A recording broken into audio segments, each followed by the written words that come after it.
नमस्कार दोस्तों, मेरा नाम डॉक्टर जयराम है और मैं एक इलेक्ट्रोपैथी प्रैक्टिशनर हूँ दिल्ली के अंदर। नवंबर का महीना है और इस महीने में मलेरिया और डेंगू के पेशेंट जो होते हैं वो काफ़ी ज़्यादा बढ़ जाते हैं। तो आज का मैं जो टॉपिक है वो मलेरिया और डेंगू को ही लेके चलता हूँ। जो मलेरिया होता है वो एनाफिलिस मच्छर यानी फीमेल मच्छर के काटने से होता है, और जो डेंगू होता है वो एडिस मच्छर के काटने से होता है। अक्सर ये देखा जाता है इसके अंदर जो पेशेंट की संख्या होती है वो बच्चे और बुजुर्गों में इसे ज़्यादा देखा जाता है, पर नौजवान भी इसके अंदर अछूते नहीं रह गए हैं। अक्सर ये उन पेशेंट्स में ज़्यादा देखने को मिलता है जहाँ पे गंदगी ज़्यादा होती है, पानी ज़्यादा इकट्ठा होता है। ये मच्छर जो होते हैं यदि पैरों की तरफ या हाथों की तरफ काटे तो ये स्टडी में देखा गया है कि इसके इफ़ेक्ट कम होते हैं, क्योंकि कुछ पेशेंट्स में इम्यून सिस्टम काफ़ी अच्छा होता है जिसकी वजह से वो इसके इफ़ेक्ट से बच जाते हैं।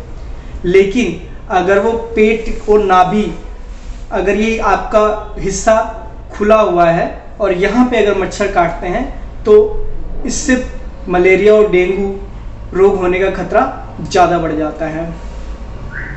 अब इसके अंदर होता क्या है, इसके अंदर जो आपका सबसे ज़्यादा जो आपकी चीज़ डिस्टर्ब होती है बॉडी के अंदर वो है प्लेटलेट्स। इसके अंदर जो प्लेटलेट्स होते हैं वो काफ़ी टूटने लग जाते हैं। इसके सिम्टम्स भी कई तरह के होते हैं, जैसे कि बुखार काफ़ी तेज रहना, पूरा शरीर दर्द करना, आंखों के आगे अंधेरा छाना और कमजोरी बहुत ज़्यादा महसूस करना। ये दोनों में ही ये चीज़ें लक्षण देखे जाते हैं, लेकिन टेस्ट के द्वारा ही हम इसका जो है डिफरेंस पता करते हैं। लेकिन डेंगू में एक चीज़ खास बात है कि इसके अंदर जोड़ों में काफ़ी तेज़ दर्द होता है और मलेरिया में इस तरीके का लक्षण नहीं दिखाई देते हैं। तो ये थोड़ा सा डिफरेंस है इसके अंदर। बाकी दोनों के सिम्टम्स जो होते हैं वो सेम ही होते हैं।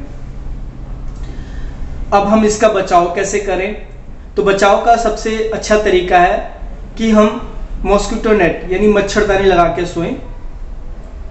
ऑल आउट लगाने के बाद भी ये देखा जाता है कि मच्छर फिर भी लोगों को काट ही लेते हैं।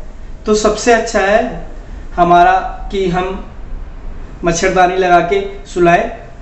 सोते समय पूरे यानी फुल बाजू के कपड़े पहने, जैसे मैंने पहन रखा है।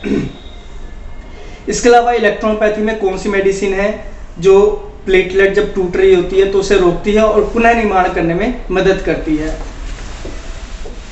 प्लेटलेट कैसे टूटती है, ये हम जो डॉक्टर्स होते हैं पेशेंट्स का per day blood sample lab में भिजवाते हैं, जिससे पता चलता है कि प्लेटलेट टूट रही है या रुक गई है।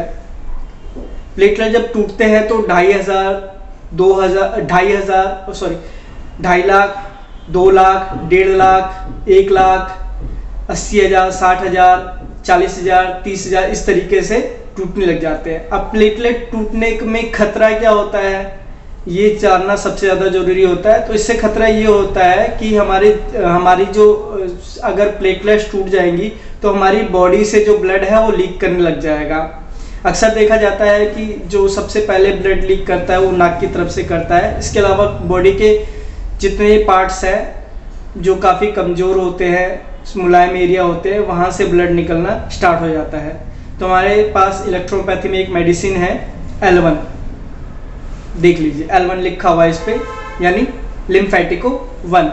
इसका जो इफ़ेक्ट है वो ब्लड पे काफ़ी अच्छा है, white blood cells, red blood cells and platelets पे। जब भी किसी को मलेरिया रोग होता है तो उस पेशेंट को ये मेडिसिन जरूर दी जाती है। और भी मेडिसिन देती है, लेकिन इस मेडिसिन का जो काम होता है वो सबसे मुख्य काम होता है। इसके अलावा यदि पेशेंट की स्थिति काफ़ी ज़्यादा गंभीर हो जाती है तो उसको प्लेटलेट्स भी चढ़ाया जाता है।